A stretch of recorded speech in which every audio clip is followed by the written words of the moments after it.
Saat itu tahun 1898 dan kamu sedang mengikuti penggalian di Saqqara. Tempat yang tidak jauh dari Kairo ini penuh dengan makam kuno dan piramida. Kamu sedang berada dalam mood Indiana Jones dan berharap menemukan sesuatu yang sangat fenomenal dan menjadi terkenal. Emas, manuskrip, peta harta karun, mumi Firaun yang terkenal. Tunggu, burung kayu. Kamu benar-benar kecewa karena terlihat seperti mainan biasa. Mainan lama tapi tetap saja. Kamu nggak tahu bahwa bertahun-tahun kemudian seseorang akan menyatakan bahwa burung itu sebenarnya adalah sebuah pesawat monoplane kuno. Jadi artefak yang dijuluki burung Saqqara ini terbuat dari pohon sycamore. Burung ini memiliki lebar sayap hanya 18 cm dan beratnya sekitar 40 gram. Souvenir asli yang sempurna dari Mesir menurutku. Burung ini berusia lebih dari 2000 tahun dan terlihat sangat polos tanpa ukiran bulu apapun atau ornamen rumit lainnya. Namun ia memiliki paruh dan mata yang membuat temuan ini terlihat seperti elang, lambang dewa Horus. Ekornya agak nggak biasa karena berbentuk kotak, terlihat tegak dan sepertinya bagian yang cekung adalah tempat untuk bagian yang sekarang hilang. Manusia suka memecahkan misteri yang bagus, jadi ada beberapa upaya untuk menjelaskan penggunaan burung itu. Pertama, secara sederhana, itu adalah sebuah benda upacara. Gagasan kedua itu adalah mainan untuk seorang anak dari keluarga kaya, bisa saja itu semacam bumerang yang merupakan konsep yang populer di Mesir kuno. Kemudian ada teori yang mengatakan bahwa burung itu digunakan sebagai penunjuk arah angin, tapi teori ini sudah terbantahkan karena patung ini nggak punya lubang atau tanda apapun kecuali lubang yang dibuat di museum di Kairo untuk menempelkan benda pameran ini pada tongkat. Jadi nggak ada cara untuk menggantungnya di masa lalu.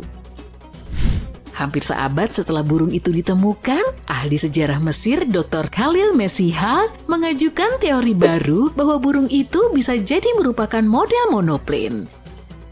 Dia percaya bahwa burung itu kehilangan sayap horizontal, jika tidak sayapnya pasti sudah diatur pada sudut yang tepat, mirip dengan pesawat modern. Hal ini bisa saja berfungsi untuk menghasilkan daya angkat aerodinamis yang diperlukan untuk penerbangan. Dr. Messiha juga mengklaim bahwa pada saat itu menempatkan model miniatur penemuan teknologi di makam adalah hal yang umum.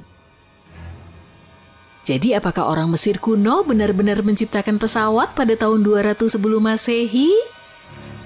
Itu akan membuat Wright bersaudara yang dianggap sebagai penemu penerbangan sangat-sangat marah. Mereka baru melakukan penerbangan pertama pada tahun 1903.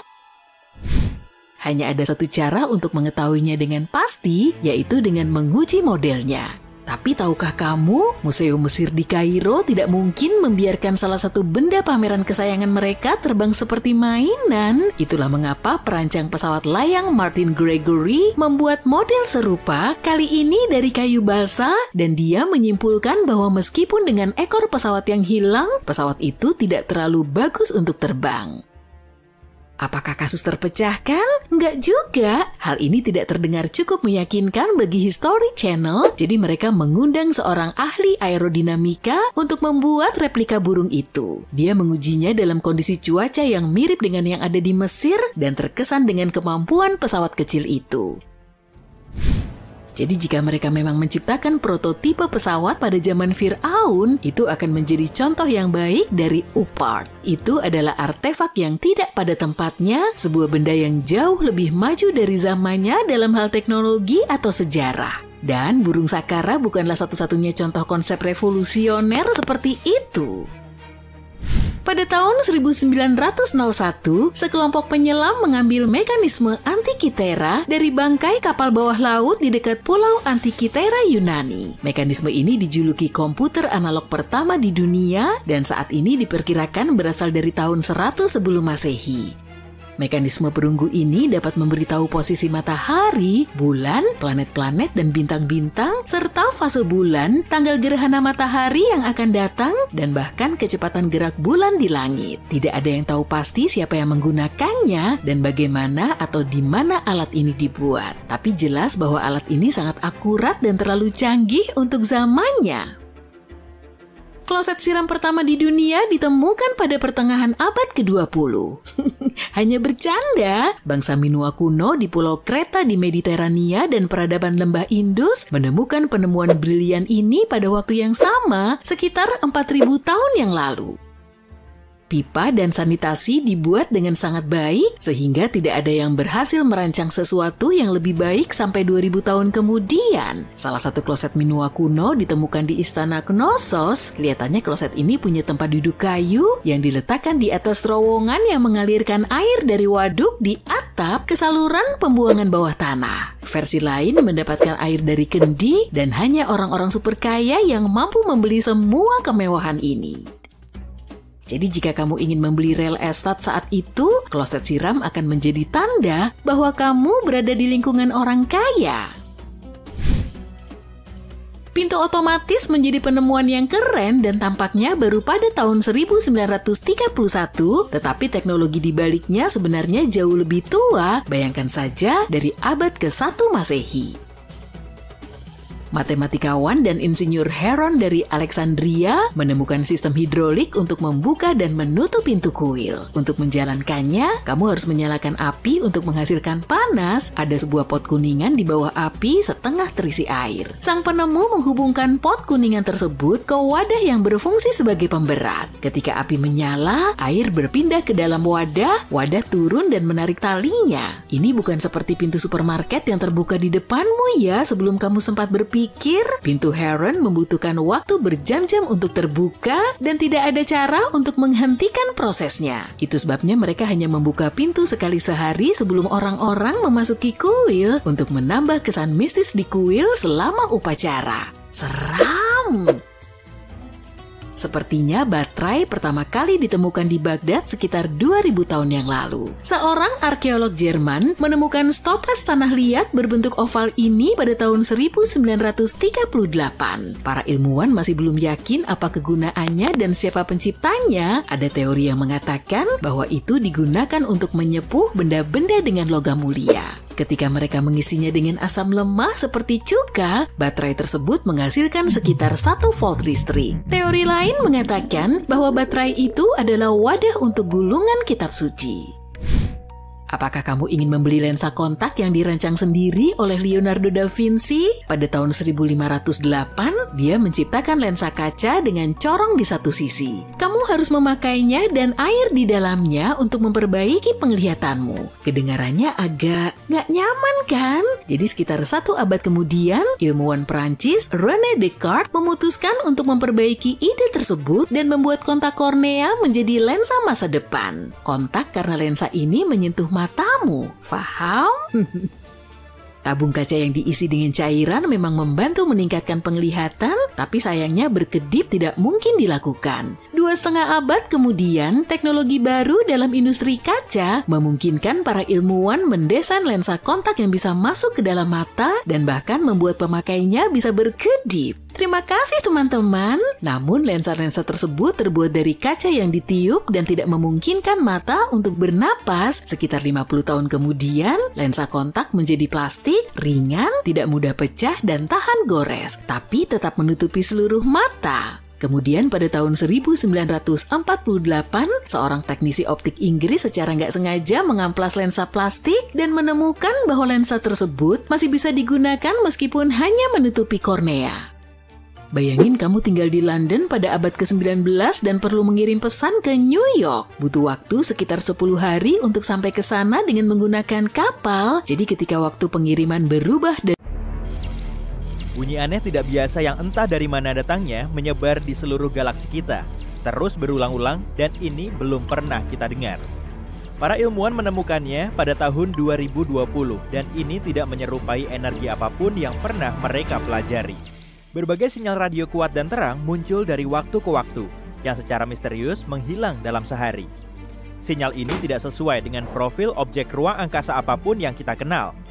Sinyal itu agak mengganggu dan lenyap begitu saja. Saat para ilmuwan mencoba mencocokkannya dengan beberapa teleskop lain, sinyal itu menghilang. Bintang-bintang bermassa rendah terkadang menyala dengan energi radio, tapi bukan, karena sebagian besar bintang-bintang ini disertai sinar X. Bintang-bintang sangat padat yang kolaps seperti pulsar dan magnetar juga bukan pilihan. Solusi terdekat yang mereka punya adalah kelas objek misterius yang kita kenal sebagai Galactic Center Radio Source. Ini adalah sumber sinyal radio yang menjadi terang dan bersinar dengan cepat. Sinyal itu rusak di dekat pusat galaksi kita dan bisa membantu mengungkap misteri alam semesta. Kalau kamu punya mobil terbang yang bisa naik dengan kecepatan 95 km per jam, kamu cuma butuh 1 jam untuk memasuki ruang angkasa.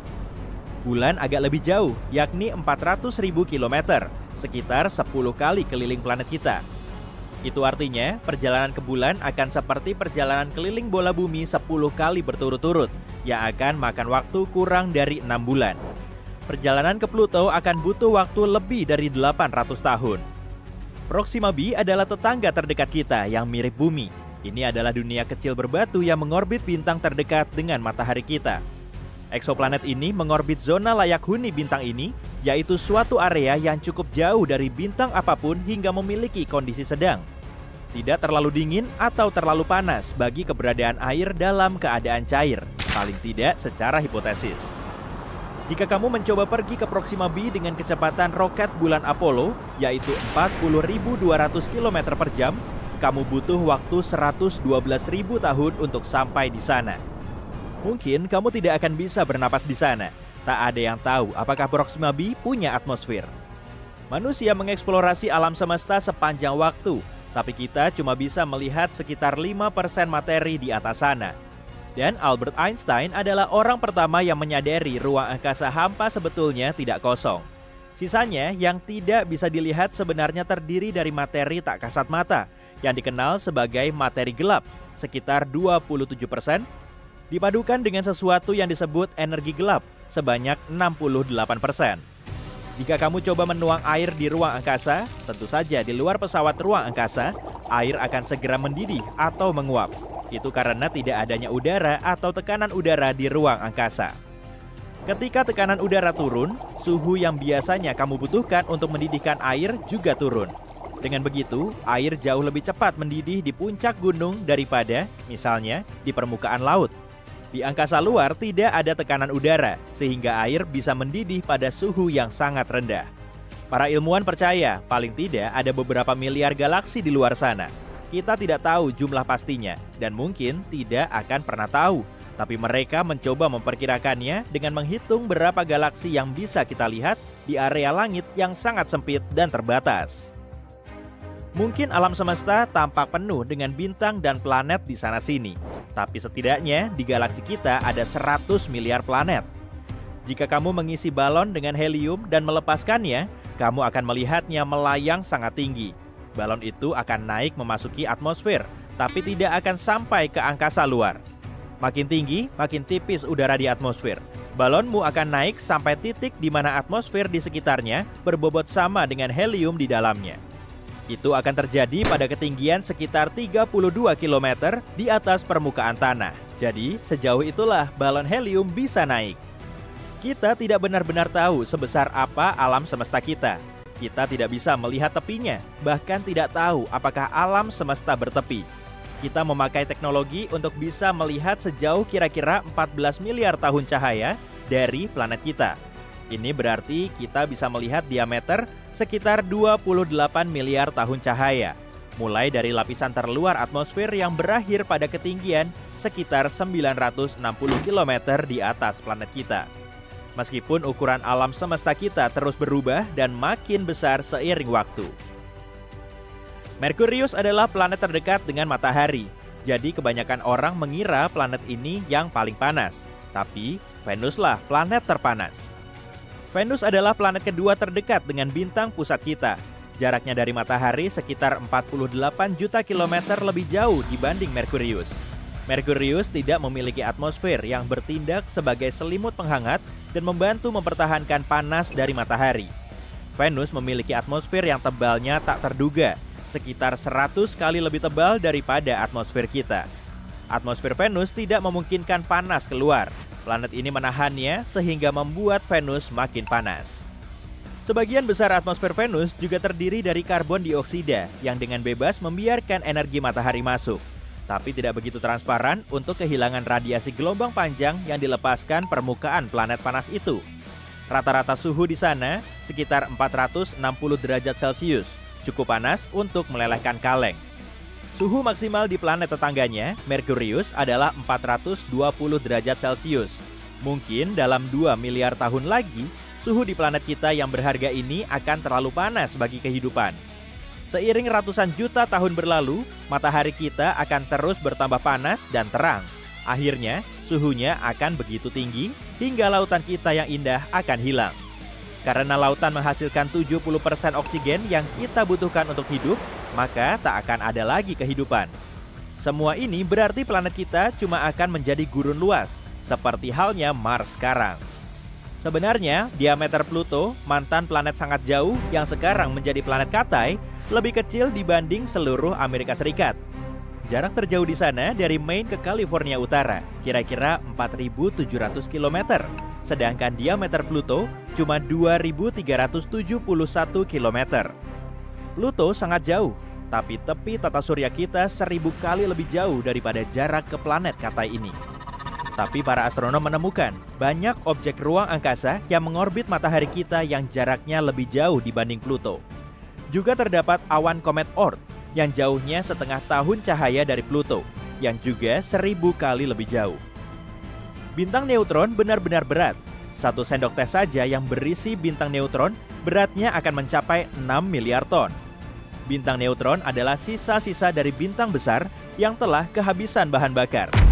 Bintang yang memudar ini meledak dan intinya berserakan. Tapi karena gravitasi, terbentuklah bintang neutron yang super padat.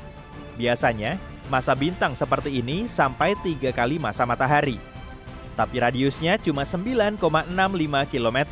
Sebab ini adalah salah satu benda paling padat di alam semesta, setidaknya yang kita ketahui. Alam semesta mempunyai warna, dan warnanya itu semacam krem atau disebut juga cosmic latte. Alam semesta juga berbau. Baunya mengingatkan kita akan steak panggang atau logam panas. Setidaknya begitulah kata para astronot yang melayang-layang di ruang angkasa sana. Jika kamu ingin membuat pakaian antariksa, siap-siap aja kerja keras. Kita butuh 5.000 jam untuk membuat pakaian antariksa, dan biayanya lebih dari 14 miliar rupiah. Pakaian astronot yang sangat bagus terdiri dari 11 lapis bahan dan beratnya sekitar 50 kg. Dan pakaian ini harus nyaman. Kamu butuh lebih banyak ruang di dalamnya, sebab tubuhmu akan memanjang sekitar 5 cm di ruang angkasa. Saat kamu sedang melayang-layang di antariksa, gravitasi bumi tidak berdampak kepadamu. Itu sebabnya tulang belakangmu memanjang dan sedikit rileks, yang artinya mungkin kamu akan 3% lebih tinggi. Untuk 180 cm, tambahannya akan sekitar 5 cm. Tapi tenang, ini tidak permanen. Begitu turun ke bumi, kamu akan menyusut lagi ke ukuran biasa dalam beberapa bulan. Kalau kamu mau ngobrol sama teman, sebaiknya jangan di ruang angkasa ya. Sebab di atas sana, bunyi sama sekali tidak merambat. Di sana, jarak antar molekul begitu jauh, sehingga getaran bunyi tidak bisa menjangkaunya. Yang secara otomatis berarti molekul itu tidak bisa bergetar. Film-film tidak akurat dalam hal ini. Tak seorang pun bisa mendengarmu berteriak di angkasa luar. Kita bisa dibilang hidup di dalam matahari. Matahari bukan saja bola cahaya panas besar yang lokasinya 150 juta kilometer dari kita. Atmosfer luarnya jauh lebih luas lagi. Atmosfer ini melebar jauh di luar permukaan yang bisa kita lihat. Orbit planet kita melewati atmosfernya yang sangat tipis. Buktinya adalah ketika semburan angin matahari menghasilkan aurora australis dan borealis. Itu berarti bisa dikatakan kita tinggal di dalam matahari. Bukan cuma kita, planet-planet lain juga, termasuk Neptunus yang jauh.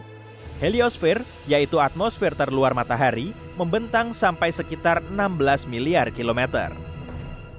1994, saat itu gelap, jadi tidak ada yang melihat 2 siluet yang membuka pintu keluar darurat dari kompleks kubah kaca di Arizona yang dikenal sebagai Biosfer 2. Mereka bertekad untuk membebaskan 7 orang yang terkurung di dalamnya selama sebulan, mempertaruhkan nyawa mereka atas nama sains.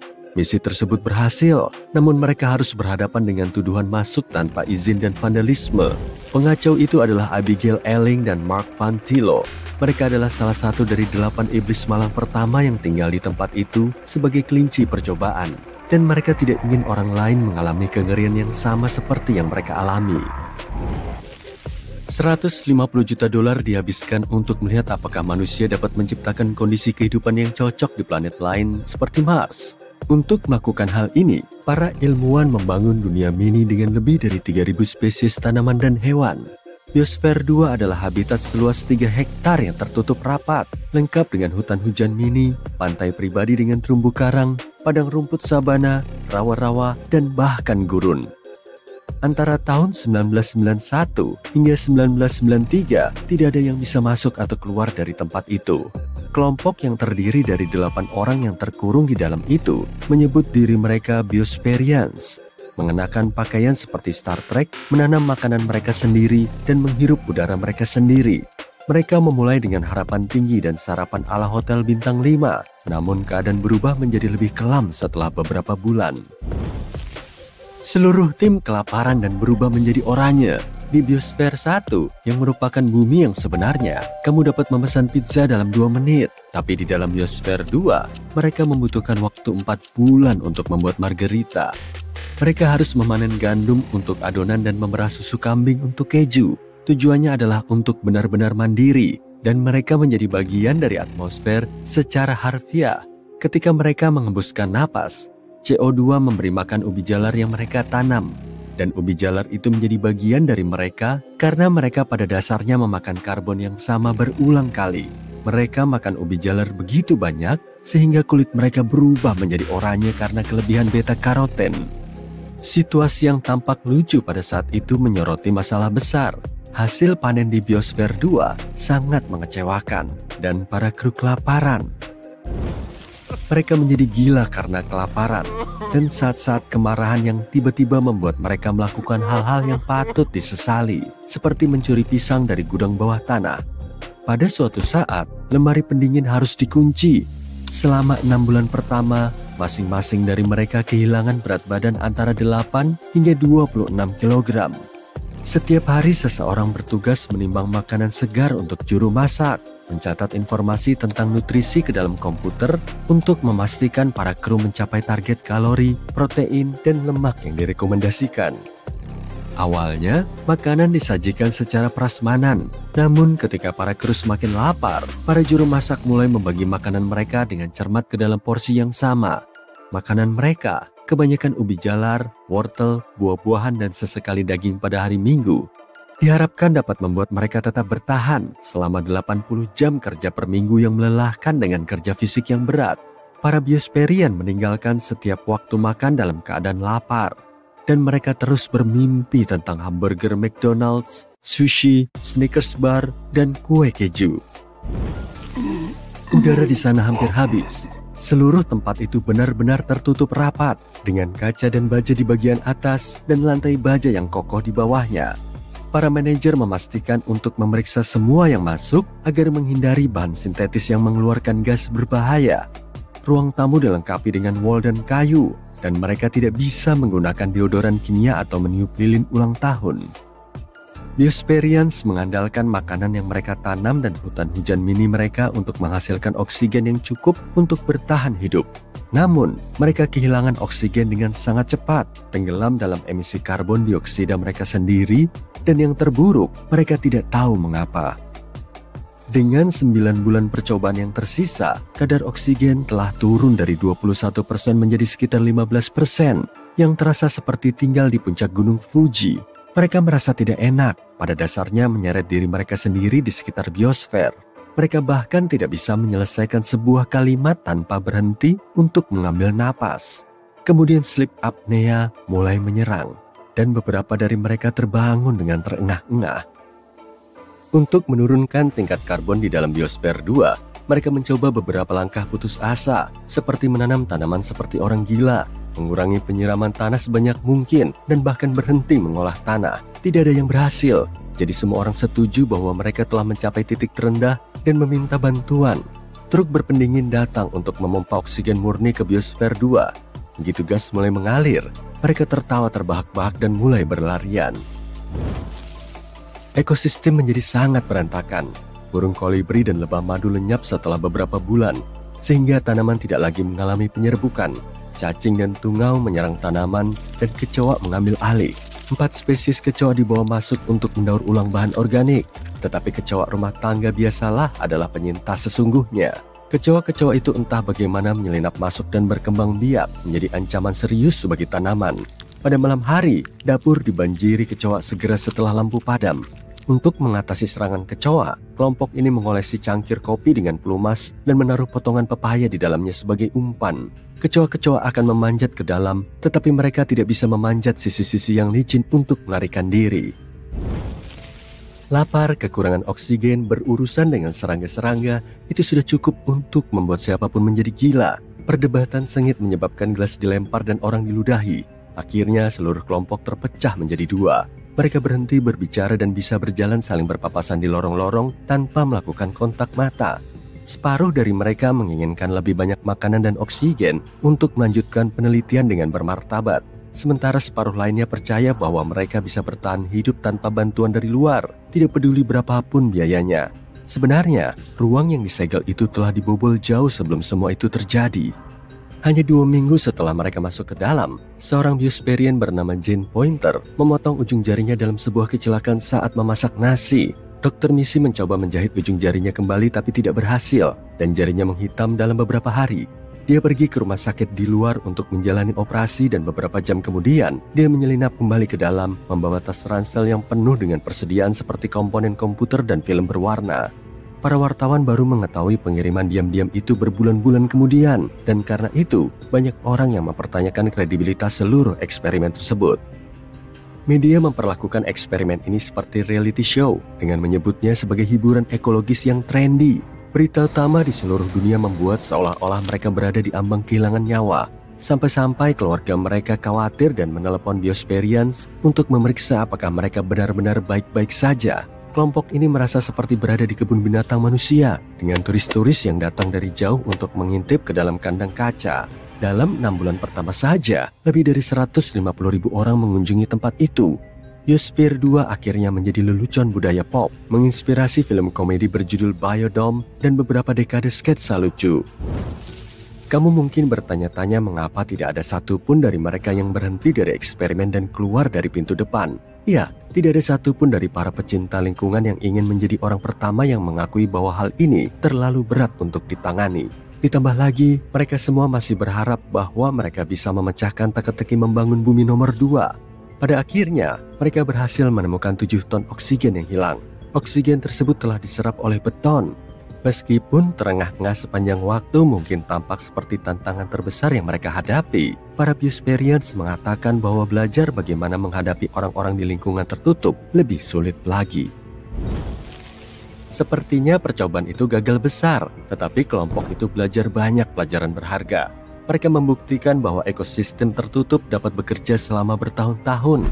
Mereka berkontribusi pada penelitian tentang restorasi terumbu karang dan peternakan. Mereka menunjukkan bahwa produktivitas tinggi dan daur ulang nutrisi penuh dapat dicapai tanpa bahan kimia beracun. Jika kamu bertanya-tanya, ini bukanlah akhir dari kompleks kaca. Misi kedua di dalam Biosphere 2 berlangsung pada bulan Maret 1994. Sekarang, kamu bisa kembali ke awal video untuk memahami bagaimana hal itu berhasil. Benda-benda aneh dan menakjubkan sering ditemukan, tapi mencari tahu apa yang dilakukan nenek moyang kita cukup sulit, terutama jika yang kamu miliki hanyalah beberapa cangkir berkarat dan gambar di gua. Tidak mengherankan jika para ahli yang mengenakan jas lab pun terkadang membuat kesalahan. Namun ini bukan hanya tentang lempengan berdebu dan batu-batu besar. Kadang-kadang bahkan ada manusia dengan kepala besar. Jadi, ambil alat penggalianmu dan mari kita kembali ke zaman purba untuk menjelajahi masyarakat luar biasa yang bahkan para ilmuwan pun tidak bisa menjelaskannya. Sardinia mungkin terlihat sangat indah sekarang, tapi jujur saja, aku nggak akan mau mengunjunginya 3000 tahun yang lalu. Konon raksasa-raksasa mengerikan berkeliaran di sekitar pulau ini saat itu. Orang-orang bahkan berbicara tentang penemuan kerangka manusia setinggi lebih dari 4 meter di sana. Meskipun tidak ada yang pernah menunjukkan apapun untuk membuktikannya, tapi cerita-cerita tersebut tetap membuatmu bertanya-tanya karena beberapa hal aneh pasti pernah terjadi. Pada tahun 1947, lebih dari 5.000 keping artefak batu pecah ditemukan di bagian pulau yang disebut Monte Prama. Namun, alih-alih dipajang di museum, artefak-artefak tersebut dikurung di dalam lemari besi bawah tanah selama kurang lebih 30 tahun. Kedengarannya agak mencurigakan, bukan? Ketika akhirnya dipindahkan pada tahun 2000, para ilmuwan menyatukan potongan-potongan tersebut untuk menemukan patung-patung dari 38 manusia raksasa, masing-masing setinggi 2,4 meter. Tidak setinggi kerangka-kerangka legendaris itu, tapi tetap saja sangat besar. Diperkirakan patung-patung ini dibuat oleh orang-orang Nuraijik yang tinggal di pulau ini sejak lama. Selain patung-patung raksasa, mereka juga membangun lebih dari 8.000 bangunan batu yang sangat besar. Mungkin bangsa Nuraijik sendiri bukanlah raksasa, tapi mereka sangat menyukai hal-hal yang besar. Aku juga begitu. Jumlah like yang besar di video kami tentu sangat menyenangkan. Terima kasih kalau kamu nge-like video ini dan berlangganan channel kami. Sekarang, kembali ke video. Kamu dan aku ini memang cukup pintar, tapi kita mungkin bukan manusia terpintar yang pernah ada. Sebenarnya kita bahkan mungkin bukan spesies yang paling cerdas. Sejak tahun 1913, beberapa fosil tengkorak yang ditemukan di Afrika Selatan mengisyaratkan adanya pesaing yang mungkin lebih cerdas, yaitu manusia boskop. Spesies yang mirip manusia ini mungkin telah hidup sekitar 10.000 tahun yang lalu. Tengkorak mereka menunjukkan bahwa mereka memiliki kepala yang sangat besar, yang berarti otak mereka mungkin 30% lebih besar dari otak kita. Wow, IQ rata-rata mereka mungkin sekitar 149, membuat mereka menjadi salah satu yang terpintar di antara 0,05% manusia saat ini. Tapi jika seorang boskop jauh lebih pintar, kenapa mereka tidak ada dan kita ada? Ya, lebih besar tidak selalu lebih baik, ya kan? Otak kita jauh lebih besar daripada kerabat kera kita, terutama di bagian korteks prefrontal.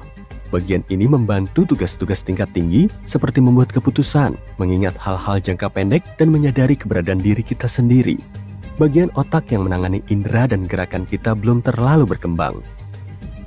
Jadi mungkin orang-orang boskop menghabiskan terlalu banyak waktu untuk memikirkan masa lalu daripada melakukan hal-hal praktis seperti berburu. Tapi ini semua hanya dugaan. Kita benar-benar tidak tahu apa yang terjadi pada sepupu kita yang pintar ini. Beberapa orang bahkan berpendapat bahwa orang boskop tidak berbeda dengan kita, dengan satu-satunya bukti adalah bagian dari tengkoraknya. Hutan belantara itu sangat luas. Tahukah kamu bahwa hutan hujan Amazon adalah rumah bagi sekitar 30% dari seluruh spesies tumbuhan dan hewan di dunia? Itu sangat mengesankan. Namun sejarah salah satu spesies asli manusia telah lama membingungkan para ilmuwan. Orang Kasarabe yang misterius tinggal di sini selama ratusan tahun dan kemudian lenyap sekitar 1400 tahun sebelum Masehi. Orang-orang mengira Amazon hanya memiliki beberapa suku yang tersebar. Namun baru-baru ini kita menemukan bentuk-bentuk besar dan tidak biasa di tanah yang disebut geoglif. Bentuk-bentuk ini mungkin terlihat seperti parit dangkal yang sederhana, tapi sebenarnya itu adalah sisa-sisa peradaban besar yang tersebar di 12.950 km persegi dan mencakup sekitar 450 tanda. Beberapa di antaranya selebar 396 meter. Itu gila.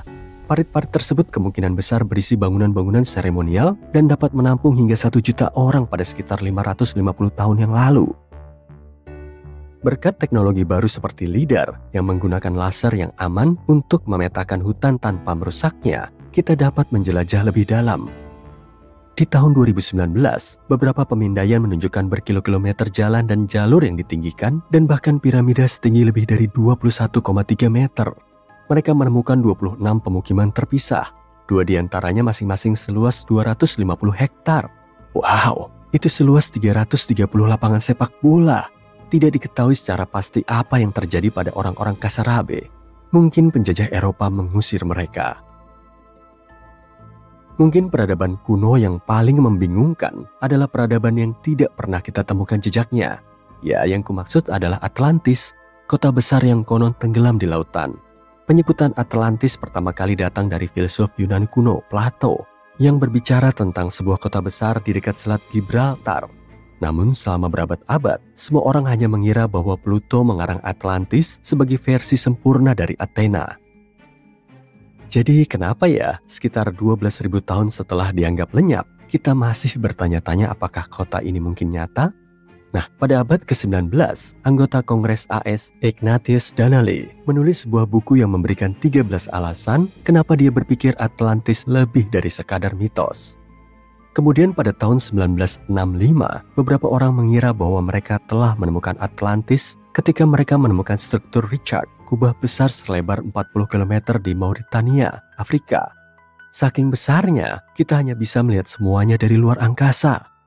Dua astronot yang terbang di atas gurun Sahara melihat mata raksasa ini menatap balik ke arah mereka dan mengira mereka telah membuat penemuan seumur hidup. Sayangnya, tidak ada bukti kuat yang menghubungkan struktur ini dengan Atlantis. Struktur ini diyakini terbentuk dari aktivitas vulkanik sekitar 100 juta tahun yang lalu. Tapi memang terlihat mencurigakan, bukan? Namun kita masih belum mengetahui kebenarannya. Bayangkan kamu kembali ke masa sekitar 3.300 tahun sebelum Masehi dan sadar bahwa dirimu berada di Asia Selatan. Selamat datang di peradaban harapan. Orang-orang ini jauh lebih maju daripada zamannya. Mereka memiliki kota-kota seperti Harappa dan Mohenjo-daro, lengkap dengan rumah-rumah batu bata yang dipanggang, sistem drainase yang canggih, dan bahkan pemandian umum. Tempat ini mungkin memiliki lebih dari 5 juta orang, menjadikannya salah satu wilayah terpadat pada saat itu. Mereka juga menemukan sistem bobot standar yang sangat berguna bagi para pedagang, dan mereka berdagang. Orang-orang ini memiliki koneksi yang membentang hingga ke Timur Tengah, berkat keahlian mereka yang luar biasa dalam bidang metalurgi. Mereka bahkan memiliki bentuk pencitraan merek kuno, segel yang digunakan untuk mengecap tanah liat pada barang dagangan. Meskipun begitu maju dengan kehidupan perkotaan yang berkembang pesat, ada banyak misteri yang menyelimuti bahasa dan aksara mereka. Kita punya potongan-potongan tulisan mereka, tapi belum ada yang bisa mengartikannya, bahkan dengan semua teknologi yang kita miliki saat ini. Kita juga masih belum tahu bagaimana tepatnya masyarakat mereka bekerja. Sepertinya mereka tidak memamerkan status sosial mereka seperti peradaban lainnya. Tidak ada istana megah atau monumen besar. Sebaliknya, bangunan terbesar mereka mungkin adalah lumbung padi. Mereka benar-benar praktis. Sayangnya, semua hal yang baik harus berakhir. Sekitar 1800 tahun sebelum Masehi, peradaban yang ramai ini mulai mengalami kemunduran. Mungkin karena perubahan pola sungai. Ketika lingkungan berubah, suku Harapan berkemas, pindah ke tanah yang lebih ramah. Pernah mendengar tentang Minotaur? Binatang buas berkepala banteng dan bertubuh manusia yang memburu para pelancong pemberani di sebuah labirin besar. Ini bukan sembarang cerita lama. Ini adalah salah satu drama paling populer di dunia kuno dan terinspirasi dari tempat ini, Pulau Kreta. Bangsa Minoa tinggal di sini selama zaman perunggu. Mereka memiliki istana yang menakjubkan, lukisan dinding yang mengagumkan, dan budaya yang begitu kaya sehingga masih memukau para sejarawan hingga hari ini. Mereka membangun tempat-tempat seperti Knossos yang begitu kompleks dengan bangunan bertingkat dan lorong-lorongnya yang rumit yang mungkin telah menginspirasi mitos-mitos labirin. Teknik mereka sangat maju pada masanya, bahkan sistem drainase mereka lebih maju daripada yang kita miliki saat ini. Tulis di kolom komentar kisah mana yang menurutmu paling menarik, dan terima kasih sudah menonton. Apa kita sendirian di galaksi ini? Krik, krik. Benar, kita bisa dibilang sendirian di sini. Tapi apa ada peradaban lain yang mengintai di kedalaman Bima Sakti? Apa mereka punya niat jahat dan jadi ancaman buat kita? Padahal hidup kita aja udah banyak masalah ya. Hey, kita seru-seruan sama hal ini yuk. Beberapa teoris meninjau kembali sejarah dan sikap manusia pada zaman dulu. Nggak ada putri persahabatan di sana. Dengan asumsi mereka kayak kita, pakai ini buat menghitung kemungkinan penjajah luar angkasa. Mereka yakin ada 4 peradaban jahat di galaksi kita. Keempat peradaban itu memperebutkan dominasi intergalaksi. Atau mungkin mereka pengen main gaple aja. Teknologi mereka mungkin udah canggih, atau mereka baru aja menciptakan versi jahat dari game konsol. Buat tahu kecanggihan budaya mereka dan apa yang harus kita antisipasi, ada cara buat menentukan tingkat ancaman mereka. Metode bernama skala Kardashev menganalisis kemampuan bangsa-bangsa antar galaksi. Dengan 3 level, skala ini meninjau jumlah energi yang bisa diambil peradaban dari bintang mereka, sehingga menentukan level teknologi mereka. Ini cuma berlaku buat peradaban yang udah pakai komunikasi antar bintang. Jadi, yang masih pakai merpati nggak termasuk ya. Tipe 1 nunjukin mereka bisa manfaatin energi dari matahari, tapi cuma dari alat yang ada di planet mereka, misalnya panel tenaga surya. Tipe 2 berarti mereka bisa menggunakan energi langsung dari matahari, misalnya melalui bola Dyson. Bola Dyson digunakan untuk manfaatin semua energi matahari karena bentuknya mengelilingi bintang itu. Terakhir, tipe 3, peradaban bisa menggunakan semua unsur yang diberikan galaksi. Kekuatannya bukan cuma dari bintang, tapi juga dari lubang hitam, bahkan lubang hitam supermasif sentral. Level ini penting buat nyari tahu kecanggihan peradaban di luar sana. Umur Bima Sakti sekitar 13,6 miliar tahun. Manusia modern baru ada 200.000 tahun lalu, dan kita baru mencapai tipe 1. Ngeri banget ngebayangin waktu makhluk lain udah berkembang. Kita bisa dibilang terlambat sih. Bumi sedikit terlambat karena berada di luar lengan galaksi.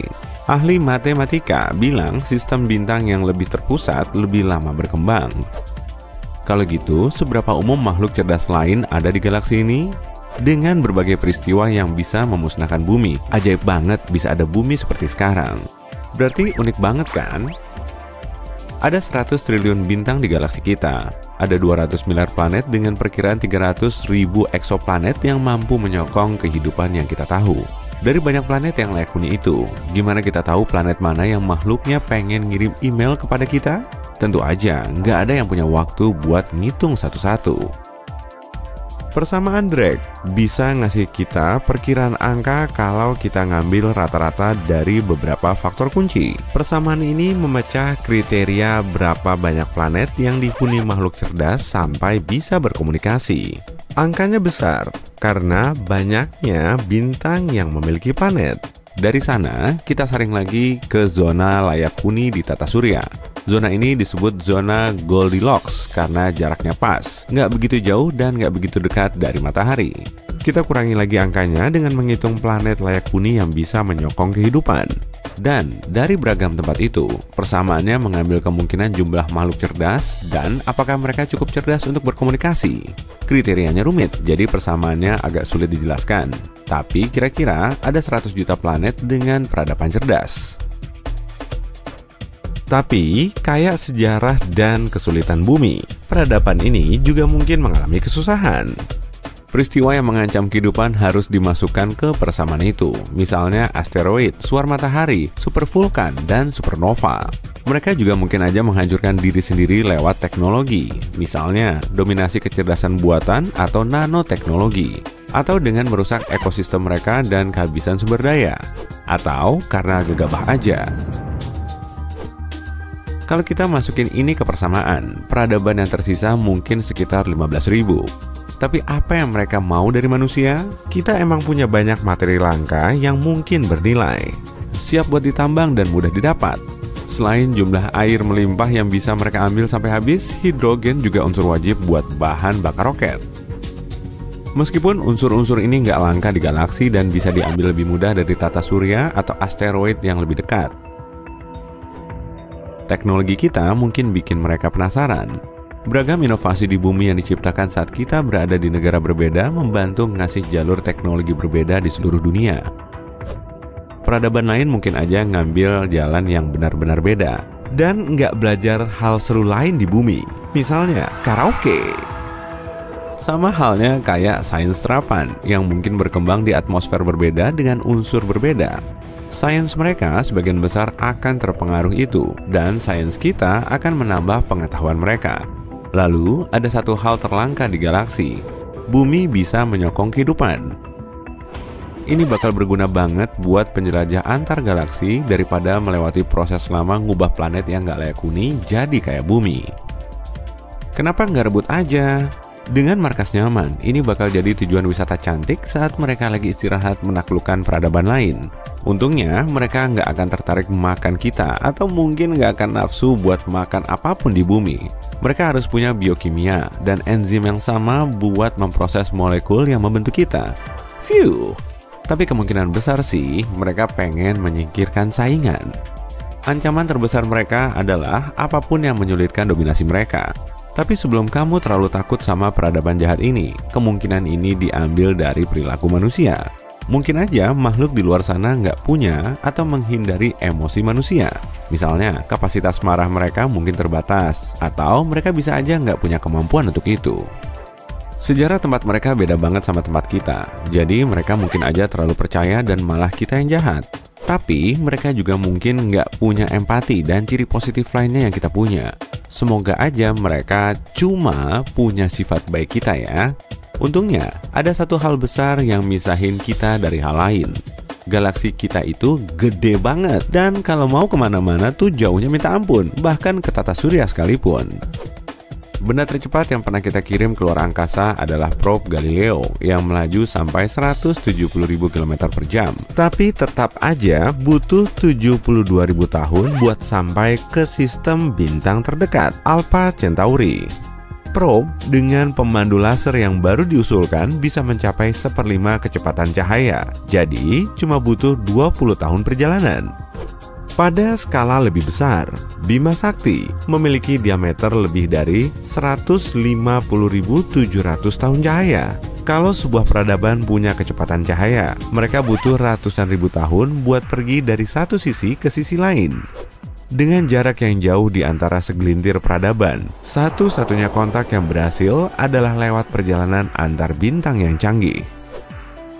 Tapi untuk menempuh perjalanan sepanjang itu, semakin besar massa yang dikirim, semakin banyak energi yang dibutuhkan. Jadi, kemungkinan sih yang dikirim nggak begitu besar. Tapi mereka bisa aja ke sini cepat banget pakai pesawat kecil dengan kemampuan mematahkan hukum kecepatan kosmis. Mereka mungkin aja udah sampai di sini, ngawasin kita dari dekat, atau lagi nonton Netflix. Mereka butuh teknologi yang super canggih, dan secara teori, jumlah spesies yang punya ini cuma 2 dari 15.000. Artinya, ada 0,01% kemungkinan peradaban jahat mampu mendatangi kita dalam waktu dekat. Kalau mereka tahu kita di sini dan mereka pengen sesuatu dari kita, mereka butuh ribuan atau mungkin jutaan tahun buat sampai sini. Jadi, kita masih bisa santai. Nonton sisi terang lagi Tahu nggak sih, manusia adalah makhluk luar angkasa yang sebenarnya loh. Kita lahir dan berasal dari luar angkasa. Nah, supaya manusia bisa menghuni bumi, persyaratannya sangat banyak plus rumit. Salah dikit aja, bisa-bisa kita nggak akan ada di sini. Tapi nyatanya, sampai detik ini kita masih ada di bumi. Agar bisa tetap bertahan hidup, kita dan makhluk luar angkasa lain yang mungkin ada di luar sana harus hidup di planet pengorbit bintang putih kekuningan, jadi bukan bintang merah maupun biru. Bintang biru sangat cepat terbakar dalam kurun waktu jutaan tahun dan para penghuninya nggak akan sempat berevolusi. Padahal proses evolusi biasanya berjalan sangat lambat hingga akhirnya para makhluk cerdas mulai bermunculan. Bintang biru juga biasanya akan membesar lalu berubah menjadi merah saat runtuh dan meledak. Akibatnya, peradaban yang ada di dekatnya nggak akan bisa berkembang. Bintang merah memang paling sering dijumpai sampai saat ini, tapi prospeknya kurang bagus bagi peradaban cerdas di sekitarnya. Bintang merah sangat dingin dan redup, sehingga posisi planet yang mampu mengembangkan kehidupan harus sangat mepet dengan sang bintang. Akibatnya, planet ini akan terpapar radiasi sinar X kuat dan mematikan. Meskipun jumlahnya paling banyak dan planet pengorbitnya juga melimpah, bintang merah digolongkan sebagai area terlarang untuk menaungi kehidupan cerdas dan beradab seperti manusia. Nah, berarti yang tersisa cuma bintang kekuningan dan jumlahnya sekitar 10% dari total bintang di alam semesta. Namun begitu, ada hal penting yang harus dipenuhi. Sebelum kita meneliti kemungkinan adanya kehidupan cerdas di sekitar bintang kekuningan, yaitu bintang tersebut harus berasal dari generasi ketiga. Bintang generasi ketiga punya zat kimia yang cukup beragam sehingga mampu mempertahankan bentuk kehidupan yang lebih maju. Setiap kali bintang meledak akan terbentuk unsur yang lebih berat dan kompleks. Ledakan ini kemudian melepaskan semua unsur hingga akhirnya bergerak ke nebula. Gravitasi di dalam nebula perlahan ngebentuk generasi berikutnya dan proses ini terjadi berulang kali. Tulang dan gigi kita perlu kalsium agar tetap terjaga. Otak kita memerlukan zinc untuk menghasilkan sinyal elektrokimia agar kita bisa bergerak, ngerasain sensasi, dan berpikir. Darah kita juga memerlukan zat besi, makanya tubuh kita perlu terbentuk di sekitar bintang kuning generasi ketiga. Hebatnya lagi, bumi kita punya berbagai unsur di alam semesta dan totalnya ada 94 unsur yang terbentuk secara alami, mulai dari hidrogen sampai plutonium. Mungkin karena itulah kita hidup di bumi. Selain itu, matahari kita berupa katai kuning generasi ketiga. Loh, memangnya kenapa kuning? Bintang kuning bisa sangat stabil saat terbakar oleh fusi nuklir. Intensitas cahayanya juga nggak berubah secara drastis selama miliaran tahun. Kalau intensitasnya sampai berubah 6% aja, suhu bumi akan acak-acakan sehingga nggak akan bisa lagi menopang kehidupan yang maju. Nah, untungnya bumi kita berada di zona Laik Huni di sekitar matahari. Di zona ini, air dalam wujud cair bisa tetap ada, tapi kita masih perlu syarat lain agar kehidupan cerdas di luar angkasa bisa terbentuk, yaitu planetnya sendiri.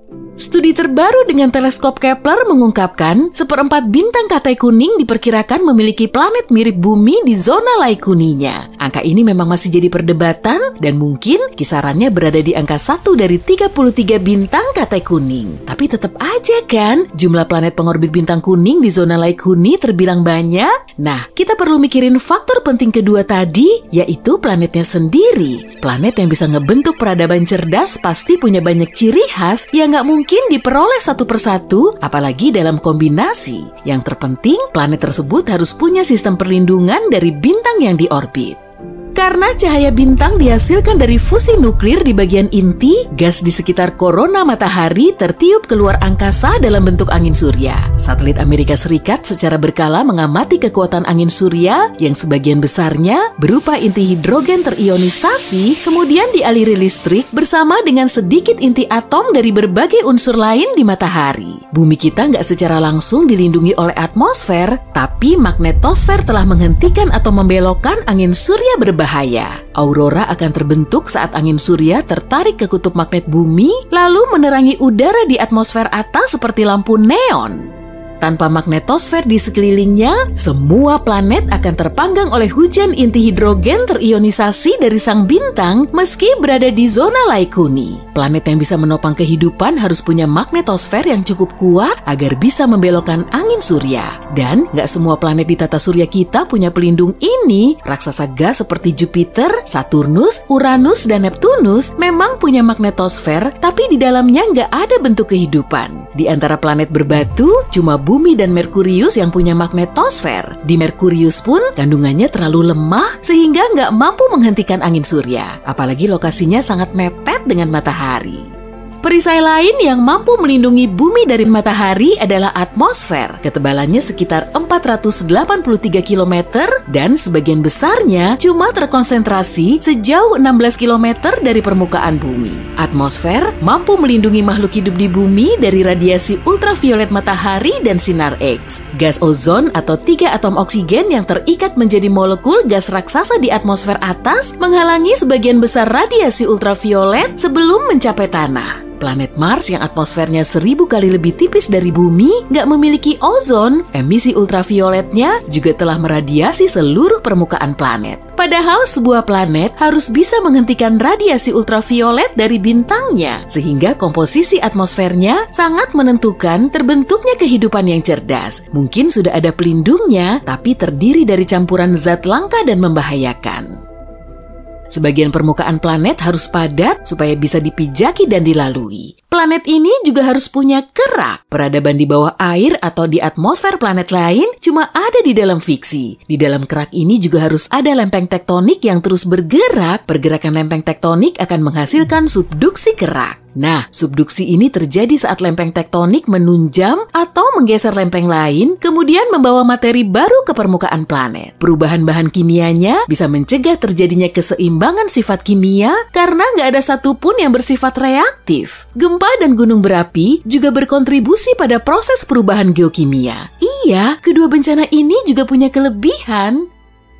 Subduksi lempeng tektonik juga penting bagi kehidupan planet. Di Mars nggak ada aktivitas tektonik. Begitupun dengan Venus dan Merkurius. Padahal di Merkurius ada lempeng tektonik besar, tapi nggak ada aktivitas tektonik selain penyusutan kecil. Di kedua planet ini nggak ada kehidupan, terutama karena di situ nggak ada reaktivitas geokimia oleh subduksi tektonik. Lalu ada juga bulan sebagai satelit alami kita. Rasanya kok agak berlebihan ya kalau kita menganggap kehidupan di bumi tetap ada berkat bulan semata. Meski begitu kontribusinya memang sangat penting. Gravitasi bulan saat bergerak bersama bumi di luar angkasa nggak cuma mempengaruhi pasang surut air laut, tapi juga membantu rotasi bumi untuk menggerakkan magma di bawah sana.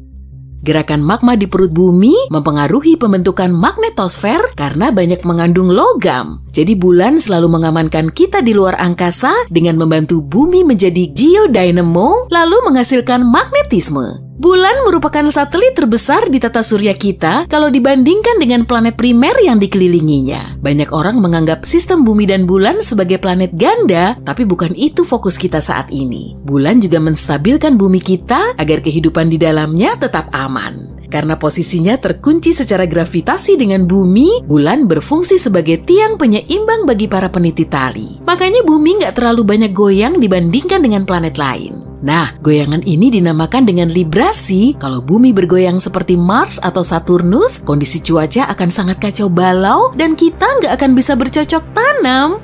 Kondisi astronomi langka plus unik ini saling bersinergi agar bumi bisa ditinggali manusia. Kriteria selain faktor astronomi seperti faktor evolusi, biologis, dan kimiawi juga diperlukan agar kehidupan di bumi bisa terbentuk. Kemungkinannya bisa berlipat ganda, tapi yang jelas kita sangat beruntung telah mendiami bumi. Malah bisa dibilang kita ini telah diberi anugerah yang sangat berharga. Dengan memperhitungkan semua kemungkinan yang ada, sepertinya kok nggak ada ya tempat lain di alam semesta ini yang sebagus bumi.